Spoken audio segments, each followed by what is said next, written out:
Welcome to True Crime Stories for English Learners, where real-life mysteries meet clear and simple English.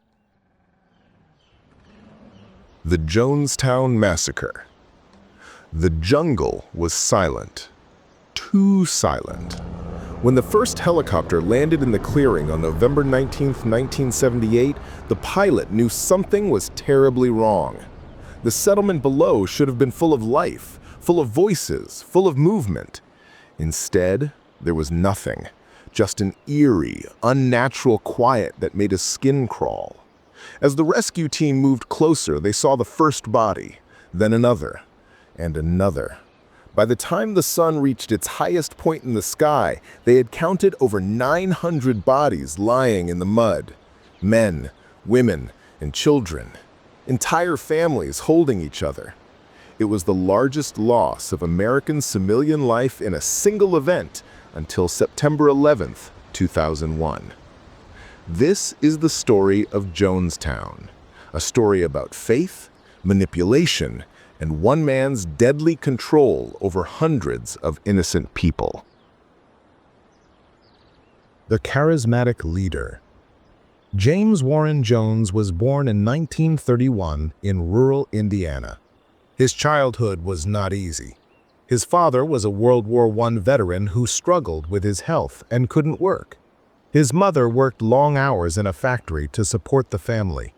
Young Jim spent most of his time alone, wandering through the small town looking for something he couldn't name. But Jim Jones was different from other children. He was intense. He was obsessed with religion and death. Neighbors remembered seeing the young boy holding funeral services for dead animals. He would dress in dark clothes, stand over the small graves he had dug, and preach to an invisible congregation. It was strange behavior, but nobody thought much of it at the time. As Jim grew older, he discovered he had a gift. He could talk to people. He could make them listen. He could make them believe. When he spoke, his words seemed to carry a special power.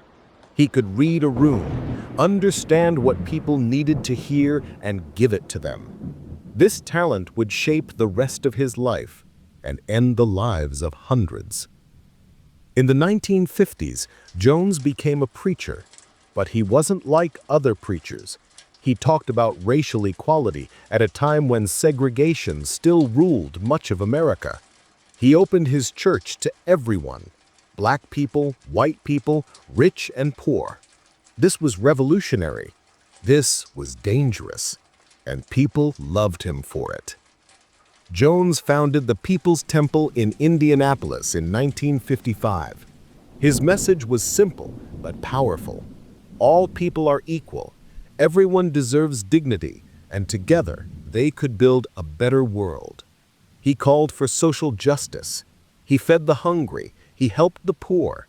He seemed like a modern prophet, a man who truly cared about the forgotten people of society. But behind the scenes, something else was growing. Jones was becoming more paranoid. He started to believe that the government was watching him. He thought nuclear war was coming. He told his followers that only he could keep them safe. And slowly, carefully, he began to take control of every aspect of their lives. Building the temple. By the 1960s, the People's Temple had grown. Jones moved his church to California, first to a small town called Ukiah, then to San Francisco. The temple attracted hundreds of new members. Many were African Americans who had experienced racism and discrimination. Others were young idealists who wanted to change the world. Some were elderly people looking for community and purpose. Jones welcomed them all. He was a master manipulator. He would study his followers, learn their weaknesses, discover their fears and desires. Then he would use this information to bind them closer to him. If someone was lonely, he became their best friend. If someone was sick, he claimed he could heal them. If someone doubted him, he made them feel guilty for their lack of faith.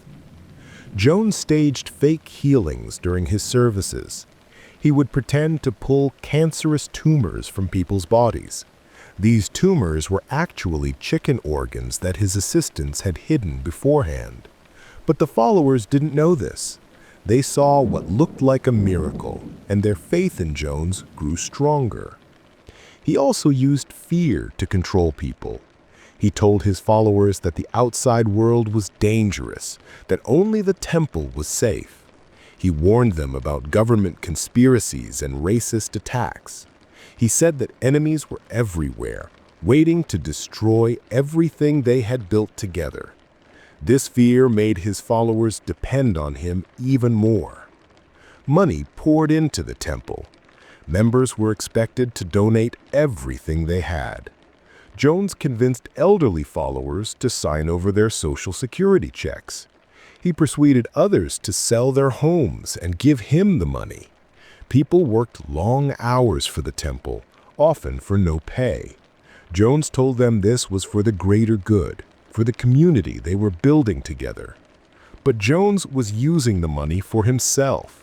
He bought expensive cars and homes.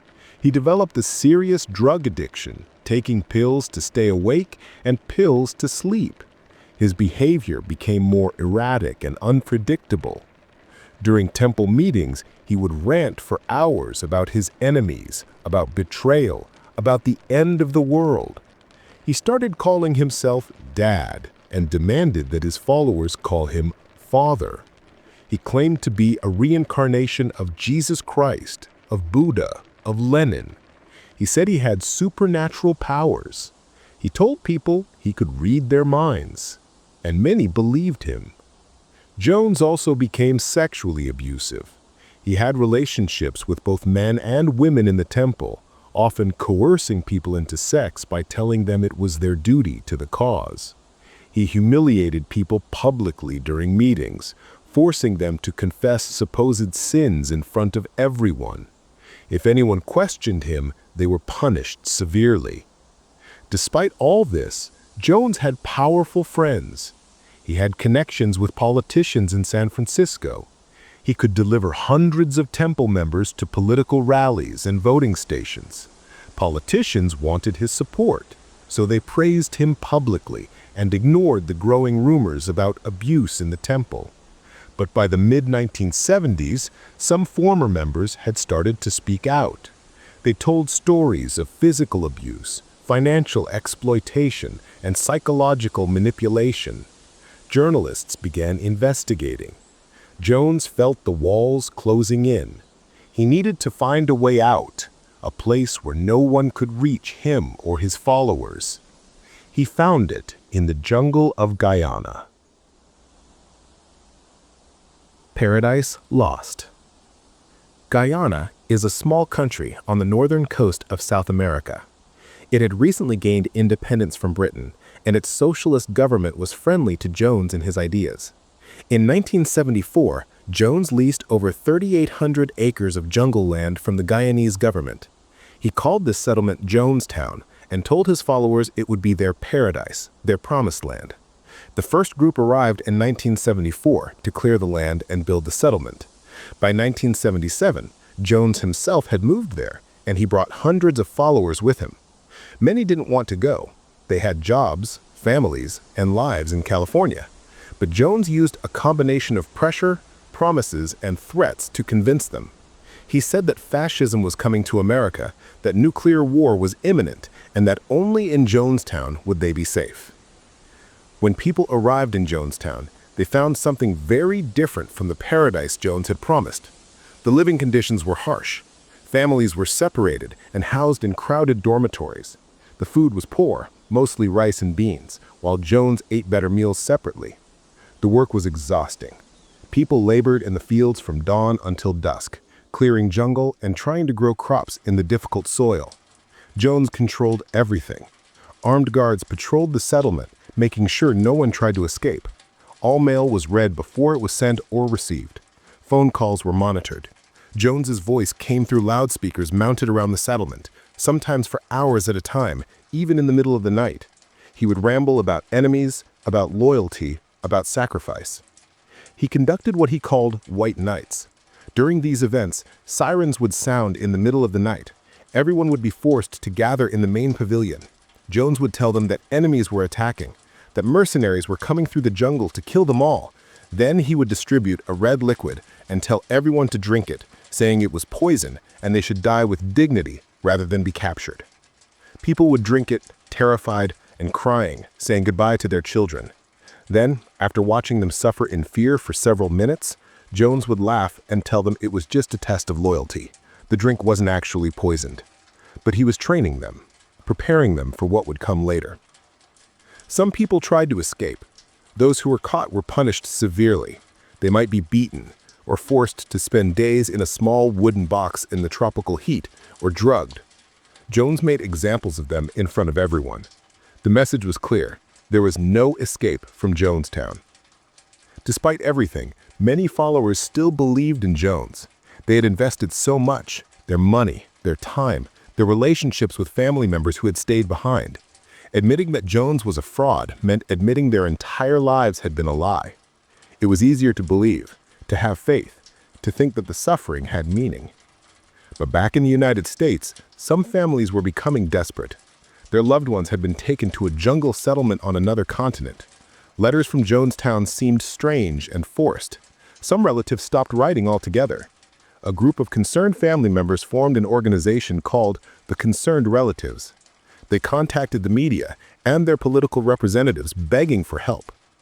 One congressman decided to act. His name was Leo Ryan, and he represented a district in California where many People's Temple members had lived. Ryan was known for his hands-on approach to investigating problems. He had previously gone undercover in prisons to expose poor conditions. Now he decided to visit Jonestown himself to see what was really happening there. The Congressman's Visit. On November 14, 1978, Congressman Leo Ryan arrived in Guyana with a group that included concerned relatives and journalists. Jones didn't want them to visit, but he couldn't refuse a U.S. congressman without raising serious suspicions. He agreed to let them come to Jonestown, but he was furious and frightened about what they might discover. Ryan's delegation arrived at Jonestown on November 17th. At first, everything seemed fine. The residents staged a welcome event with music and dancing. They smiled and told Ryan that they were happy, that Jonestown was wonderful, that all the negative stories were lies from enemies of the temple. But some of the journalists noticed things that didn't add up. Why did people seem nervous? Why were there armed guards? Why did some residents avoid making eye contact? As the visit continued, cracks began to show in Jones's carefully constructed facade. That evening, during an entertainment program in the main pavilion, something remarkable happened.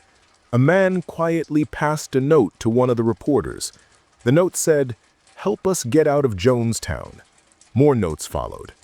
People were whispering that they wanted to leave but were afraid. The journalist shared this information with Ryan. The next day, November 18th, several families approached Ryan and said they wanted to leave Jonestown with him. They were terrified, but they found the courage to act. Jones tried to convince them to stay, alternating between charm and subtle threats, but they stood firm. Eventually, 16 people decided they would leave with Ryan's group. Jones knew this was a disaster. If these people returned to the United States and told the truth about Jonestown, everything would be exposed. He would lose control. He might go to prison. All his power, all his money, all his followers, everything he had built would be destroyed. As Ryan's group prepared to leave, the atmosphere in Jonestown became tense and dangerous. One of Jones's most loyal followers, a man named Don Sly, suddenly attacked Ryan with a knife. Others intervened and stopped the attack, but Ryan was shaken. He decided they needed to leave immediately. The group rushed to the small airstrip about 6 miles from Jonestown. They had 2 planes waiting, a larger Otter and a smaller Cessna. The defectors and the Ryan delegation began boarding the planes. Everyone was nervous, but they thought the worst was over. They were wrong. A tractor pulling a trailer emerged from the jungle near the airstrip. On the trailer were armed members of the People's Temple security team. They had come on Jones's orders. As the tractor approached, people started running and screaming. Then the shooting began. The gunmen opened fire on the people trying to board the planes. Congressman Leo Ryan was shot over 20 times. He died on the airstrip. A photographer named Greg Robinson was killed while filming the attack. His camera captured his own death. 2 other journalists and one of the defectors were also murdered. Several others were seriously wounded, including a young man named Jackie Spire, who survived despite being shot 5 times. She would later become a U.S. Congresswoman herself. The survivors hid in the jungle as the killers searched for them. Eventually, the attackers left, and the survivors spent a terrified night hiding in the darkness, not knowing if the killers would return. They couldn't contact the outside world. They didn't know what was happening back at Jonestown.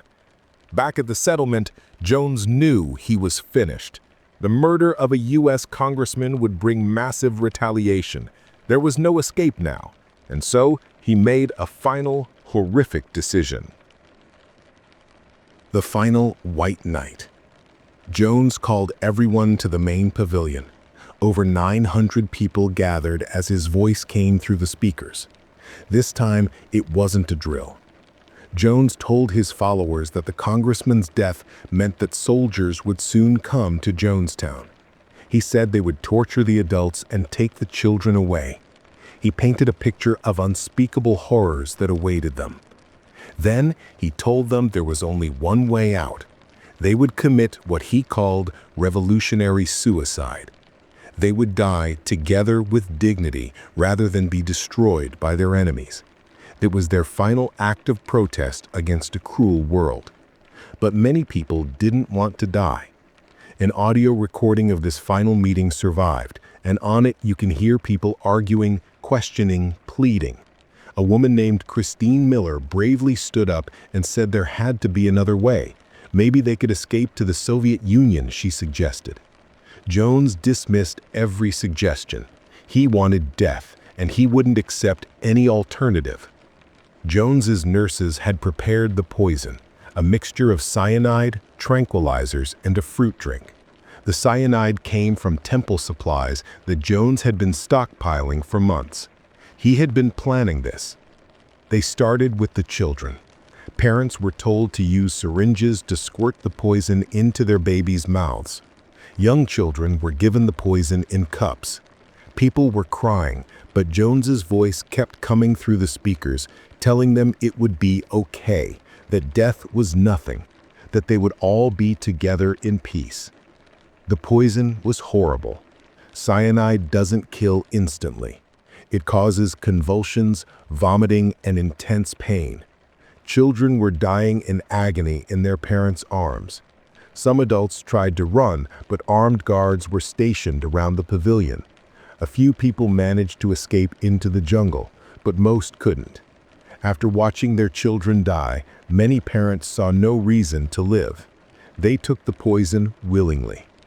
Jones kept talking as people died around him.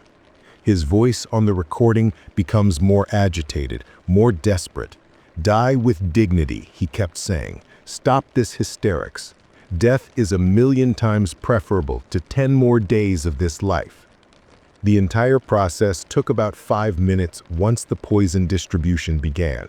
Some people were forced to drink it. Nurses went around with syringes, injecting those who resisted. The guards made sure no one escaped. Within less than an hour, over 900 people were dead or dying. Jones himself died from a gunshot wound to the head. It's unclear whether he shot himself or had someone else do it. Either way, he took the coward's way out, choosing a quick death by gun rather than the agonizing poison he had forced on his followers, especially the innocent children. When the Guyanese military finally reached Jonestown the next day, they found a scene of unimaginable horror. Bodies lay everywhere, often in family groups, with parents holding their children. The tropical heat had already begun to affect the bodies. The smell was overwhelming. It took days to identify all the victims and remove their remains. The aftermath. The Jonestown Massacre shocked the world. How could this happen? How could one man convince so many people to kill themselves and their children? The numbers were staggering. 918 people dead, including 304 children. Entire families were wiped out. The youngest victim was just 1 year old. The survivors faced immense guilt and trauma. Those who had been at the airstrip wondered if they could have done something differently. Those who had lost loved ones in Jonestown struggled to understand how their family members could have been drawn into such a nightmare. Some survivors were blamed by others who didn't understand how psychological manipulation worked. The bodies were eventually returned to the United States, but many families couldn't afford proper burials. Some victims were never claimed by relatives who were too ashamed or traumatized to acknowledge their connection to Jonestown. These unclaimed victims were buried in a mass grave in California. Investigations followed. How had Jones gotten away with so much for so long? People had reported abuse and strange behavior for years, but authorities had done little. Politicians who had once praised Jones now tried to distance themselves from him. The People's Temple's financial records showed massive fraud. Jones had hidden millions of dollars in foreign bank accounts.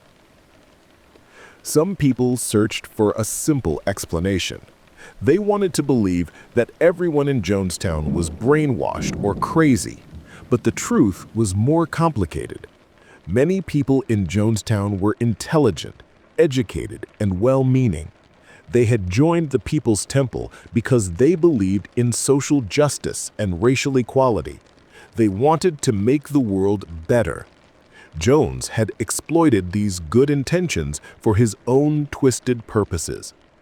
Psychologists studied the Jonestown case to understand how Jones had achieved such complete control. They identified several techniques he used: isolation from outside information, sleep deprivation, constant repetition of his message, punishment of dissent, and the creation of an us versus them mentality. These techniques could break down almost anyone's resistance over time. The phrase "drinking the Kool-Aid" entered popular language after Jonestown, meaning to blindly follow a dangerous ideology. But this phrase trivializes what really happened. The people in Jonestown didn't blindly follow anything. Many were coerced, threatened, and forced to drink poison. They were victims, not fools. Some members of the People's Temple survived because they weren't in Jonestown that day. A group of temple members had been living in Georgetown, Guyana's capital. When they heard about the massacre, some were devastated, but not entirely surprised. They had seen Jones's mental decline and his increasing paranoia. A few tried to help the survivors and cooperate with investigators. Others struggled with guilt that they had been part of the organization, even though they themselves were also victims of Jones's manipulation. The airstrip attack survivors, including future Congresswoman Jackie Speer, carried physical and emotional scars for the rest of their lives. Speer didn't speak publicly about her experience for many years. When she finally did, she emphasized that the real story wasn't about people who were weak or stupid, but about the dangers of charismatic leaders who exploit people's idealism and desire for community. Families of the victims faced a unique kind of grief. Their loved ones had died far from home in circumstances most people couldn't understand. Some family members were angry, feeling their relatives had chosen a cult over their own families. But as more information came out about the conditions in Jonestown and the coercion people faced, Many came to see their loved ones as victims rather than willing participants in their own deaths. The Guyanese government faced criticism for allowing Jones to establish Jonestown in the first place and for not investigating earlier reports of problems. They defended themselves by saying they had no authority to interfere in the internal affairs of what appeared to be a legitimate agricultural project. The incident damaged Guyana's international reputation for years. Reflections on Power and Control. The Jonestown Massacre forces us to confront uncomfortable truths about human nature and society. How does one person gain such absolute power over so many others? The answer is complex, but certain patterns emerge. First, Jim Jones didn't start out planning mass murder. He began with genuinely admirable goals, fighting racism and helping the poor. But power corrupted him gradually. As more people followed him, his narcissism grew. He began to believe his own lies. He convinced himself that he was special, that normal rules didn't apply to him, that he alone knew the truth. This is a danger anyone in a position of authority faces, the temptation to believe they are always right and cannot be questioned. Second, Jones succeeded because he offered people something they desperately wanted: a sense of belonging, a purpose, and a promise of a better world. In the 1970s, America was dealing with racial tensions, the Vietnam War, and economic uncertainty. Many people felt lost and afraid. Jones told them they could be part of something meaningful. This desire for community and purpose is universal and not foolish. The tragedy is that Jones twisted these good desires into tools of control. Third, the isolation of Jonestown was crucial to the final tragedy. When people are cut off from outside information and alternative perspectives, when they are surrounded only by others who share the same beliefs, extreme ideas can seem normal. This is why diversity of thought and open debate are so important in any community. When we only hear one voice, one perspective, we lose the ability to think critically. Fourth, small compromises led to bigger ones. People didn't join the People's Temple expecting to end up in a jungle settlement drinking poison. They made small concessions at first, attending more meetings, donating a little money, accepting minor restrictions on their freedom. Each step seemed reasonable at the time, but these small steps created a path that eventually led to complete control. This teaches us to be aware of our own boundaries and to notice when someone is slowly pushing us to accept things we would have rejected outright at the beginning. The Jonestown Massacre also reveals something about the nature of evil. Jones was clearly mentally ill by the end, addicted to drugs and deeply paranoid. But he wasn't born a monster. He made choices, again and again, to manipulate and control people. He chose his own power over other people's well-being. He chose to silence dissent rather than listen to criticism. He chose to see people as tools for his purposes rather than as human beings with their own rights and dignity. And what about the guards and nurses who helped distribute the poison? What about the gunmen who killed Congressman Ryan and the others at the airstrip? They were victims too, in a sense, victims of Jones's manipulation and control. But they also made choices. They chose to follow orders they knew were wrong. This raises difficult questions about personal responsibility and moral courage. At what point does someone's victimization excuse their participation in harming others? The children who died at Jonestown are perhaps the most tragic victims. They had no choice, no chance to resist, no ability to understand what was happening. Their parents' decisions, influenced by Jones's manipulation, ended their lives before they truly began. This reminds us that our choices don't just affect ourselves. When we give someone else control over our lives, we may also be giving them control over our children's lives. Today, the site of Jonestown is slowly being reclaimed by the jungle. The buildings have collapsed and rotted away. Nature is erasing the physical evidence of what happened there, but the lessons of Jonestown remain urgently relevant. We live in a time when charismatic leaders with simple answers to complex problems can still gain large followings. We have access to more information than ever before, but we also see more polarization, with people sorting themselves into groups that only consume information confirming their existing beliefs. We see leaders demanding absolute loyalty and attacking anyone who questions them. We see communities built around shared beliefs becoming isolated from mainstream society. The warning of Jonestown is not that we should avoid communities, causes, or leaders. It's that we must approach them with open eyes and critical minds. We should be wary of anyone who demands absolute loyalty, who claims to have all the answers, who tries to isolate followers from outside information, who punishes questions or dissent, or who asks people to sacrifice their fundamental well-being or autonomy for the cause. We should also remember that the people who followed Jim Jones were not stupid or weak. They were people like you and me. People who wanted to make a difference, who cared about justice, who sought meaning and community. The tragedy of Jonestown is not that foolish people were deceived, it's that good people, pursuing noble goals, were exploited by someone who valued his own power more than human life.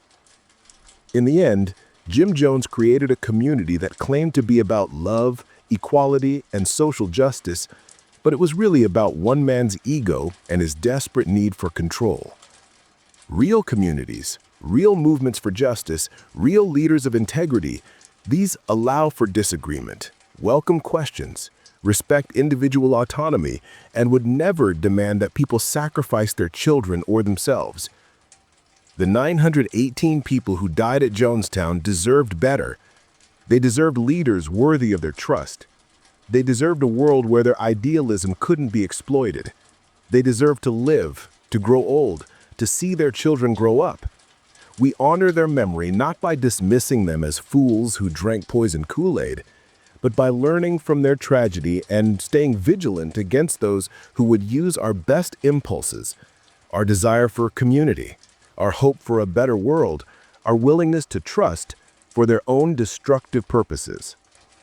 The jungle in Guyana is quiet now, but the voices of those who died there still speak to us if we're willing to listen. They tell us to question authority. They tell us to value our freedom. They tell us to protect the vulnerable. They tell us that no leader, no cause, and no community is worth our humanity or our lives. And they remind us that evil often comes not with horns and a pitchfork, but with charisma, promises of paradise, and the claim that suffering is necessary for a greater good. Their deaths were not suicide. It was murder. Murder of the innocent, murder of the hopeful, murder of those who trusted when they should have been protected. We must remember them. And we must remember that the conditions that allowed Jonestown to happen, inequality, isolation, the hunger for meaning and belonging, the vulnerability of trust, are still with us today. The question is not whether another Jonestown could happen. The question is, what will we do to prevent it? Another dark chapter closed, but the mystery of human nature continues. Thanks for listening to True Crime Stories for English Learners. Don't forget to subscribe and join me next time for another real story that's stranger than fiction.